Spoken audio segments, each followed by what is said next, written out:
ரிஷபராசி. ரிஷபராசிக்காரர்கள் செவ்வாய்க்கிழமைகளில் சாம்பார் சாதம் தானம் செய்ய வேண்டும். இதனால் செல்வம் பெருகும். மேலும் ஏழை பெண்களின் திருமணத்துக்கு உங்களால் முடிந்த பொருட்களை தானம் செய்யுங்கள். இதனால் தடையில்லாத முன்னேற்றம் ஏற்படும். மிதுன ராசி.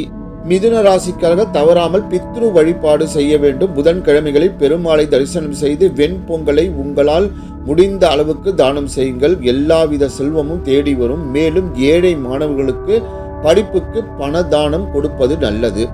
கடகராசி. கடகராசிக்காரர்கள் பசுமாட்டுக்கு உணவு தானம் செய்வதை வழக்கமாக கொள்ள வேண்டும். இது குடும்பத்தில் வறுமையை விரட்டி செல்வத்தை சேர்க்க உதவும்.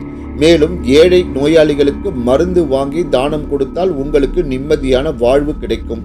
சிம்ம ராசி. சிம்ம ராசிக்காரர்கள் ஏழை எளியோர்களுக்கு அடிக்கடி தயிர் சாதம் தானம் செய்ய வேண்டும். இதனால் உங்கள் மனதில் அமைதி ஏற்படும். மேலும் மாற்றுத்திறனாளிகளுக்கு தேவையானதை கேட்டு வாங்கி கொடுங்கள்.